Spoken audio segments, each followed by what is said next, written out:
Super! Skide vokalen, mand. Er det lort, hva'? Det er svært, hva'? Worldwide.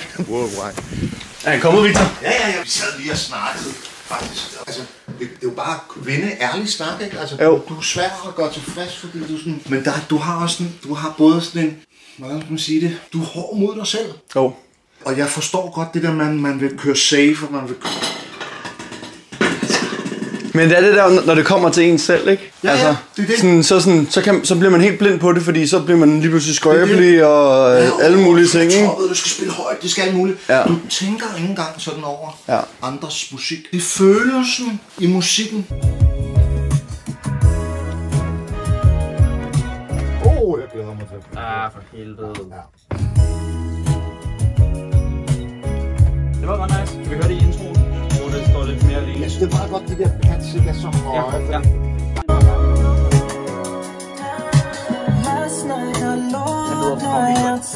Er det noget sygt? Og der er ikke de der live-trompeter på endnu. Jeg har lige sat. Nå, de er ikke kommet ind endnu? Nej. Godt nok. Lyde bedre, eller om der kommer et underligt hul. Det melodien er ikke på et.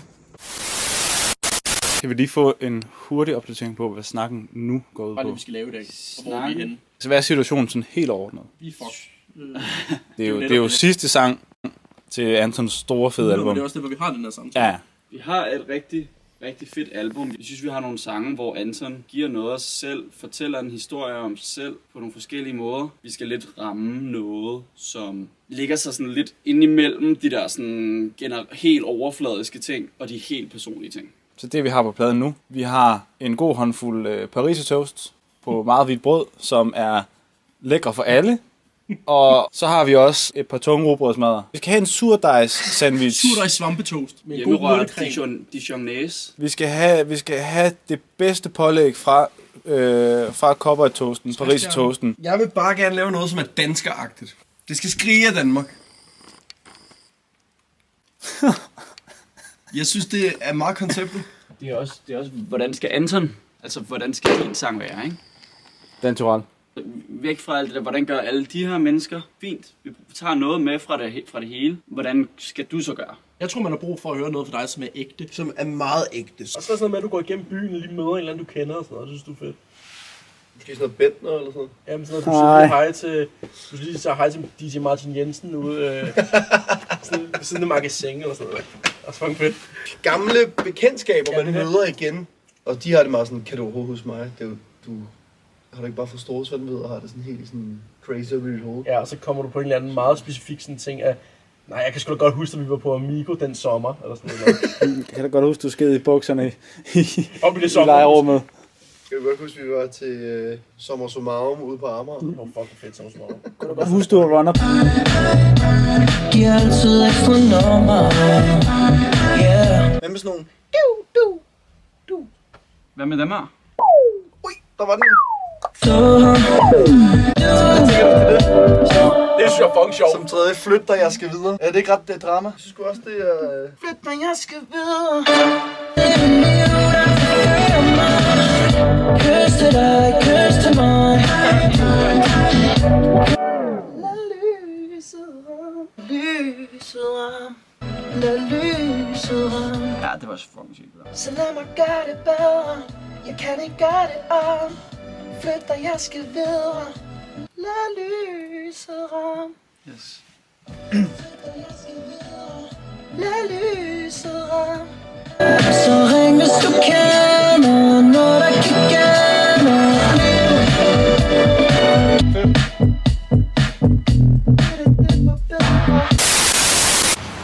Hej Lille. Hej, skal vi til Klarøy? Vi er endt i Stockholm. Så Helvede, hvor det koldt herovre. tango. Jeg kan slet ikke klare vejret. Vi skal hjem. Vi skal hjem igen. Det bliver svenskerparty i dag. Det bliver 5 svenskere mod mig. Så jeg er jo meget alene heroppe, ikke? Altså, når jeg tager til Stockholm, så er det jo mig mod resten af verden. Og i dag, der skal vi lave peppercocks competition. Hvem laver det flotteste peberkagehus? Og mig og Erik, vi kommer til at vinde. Ja, vi tager det sådan. Jeg håber, at temaet bliver Star Wars. Så er vi ankommet hos svenskerne. Se, han er helt væk allerede. Stockholm Surf Club. Vi har snakket om det i 3 år. 5 år. Efterår. I 3 dage. Hygge. Ska det in då? Ja. En timme från Stockholm. Då är det typ en backe. Är det svarta backar? Nej. Nå. Jo, det er det. Rød. nej. Star Wars. Skidort! Hvad fanden er det? Ski resorts. Ja. Fuck, det bliver svært, ikke? Ja. Det kan vi ikke. Vi skal lave et gingerbread house. How the fuck do you do that? Altså, jeg har været i Frankrig 2 gange, ikke? Så har jeg ikke stået mere på ski. Ja. We need our creative minds to... Ja.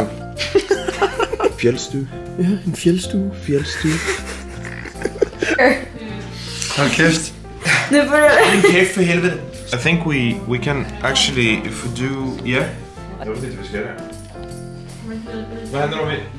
Hør det på. Så skal vi Hvor lige the fuck do we do that der? Nu vi have Men du kommer ju bara...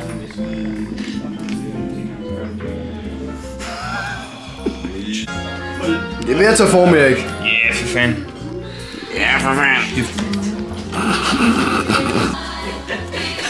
Nå! Wavy! Det er da godt, Erik. Det er da godt. Ja, for helvede. Ja, for Hold kæft, mand.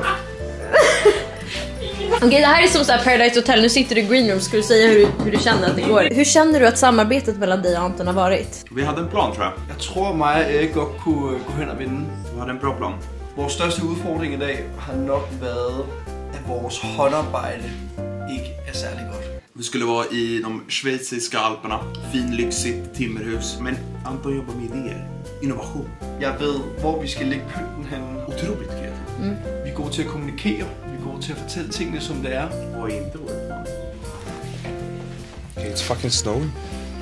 Har ni tagit liggande eller stående? Vad tror du om något sånt?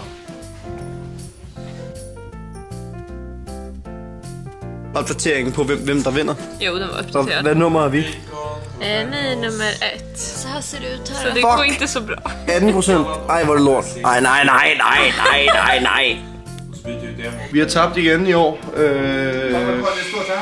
Føles fuldstændig helvede til, men sådan er det. Så er det godt, vi skal hjem i morgen. Fy for helvede, jeg skal fandme ikke være her mere. Du ska inte hem nu. Vi ses. Bye, Sweden. Bye. Så kunne han være hjemme. Det tror jeg vist nok, vi er. Jeg er fucking tilbage, mand. Der gør sådan en ting. Hvordan føles det at være tilbage på dansk jord? Jeg har ikke holdt til at være udlandet mere.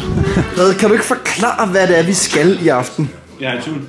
Du er i tvivl? Det, der skal ske nu, det er, at vi har Creative Night. Hvor fanden starter vi ikke? Hvor fanden starter vi? Vi ved det jo fandme ikke. Altså. Creative for Life har Frederik skrevet den første dag. Her i dag, det er det, der skal ske. Hvordan det sker, et godt spørgsmål. Hvor meget vin der skal drikkes, før det sker, også et godt spørgsmål. Nu tager vi dine ting her.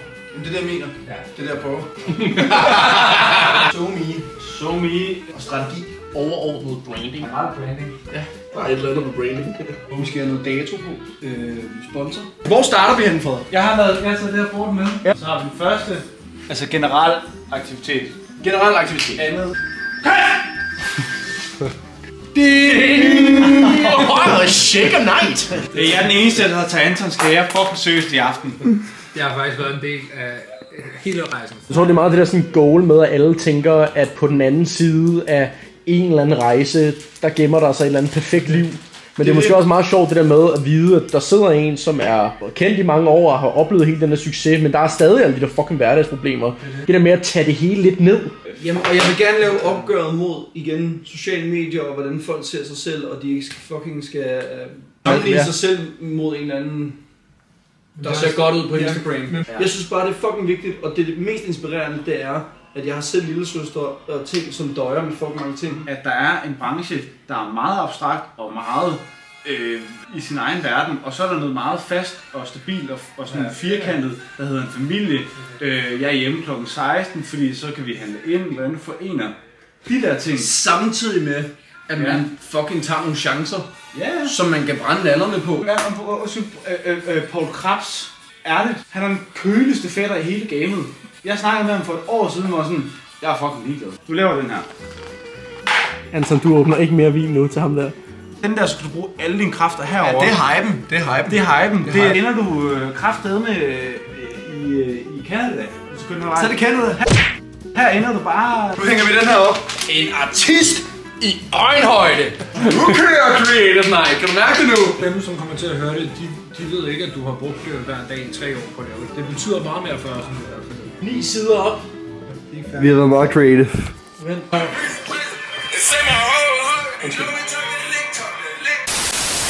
Alexander Jarvik. Nej.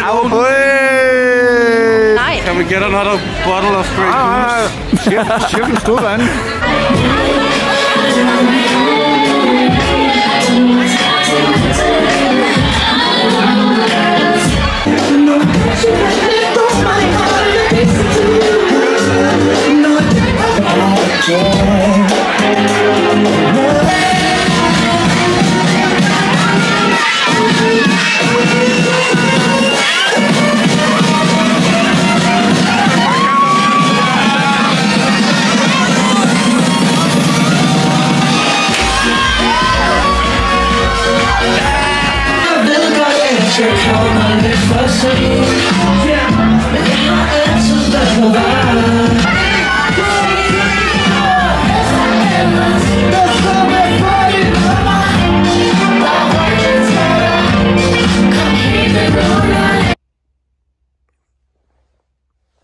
Shit.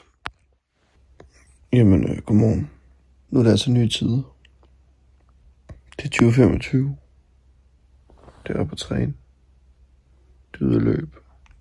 Først skal jeg lige den her fucking hovedvind væk. Det er lort. Følg med i næste afsnit.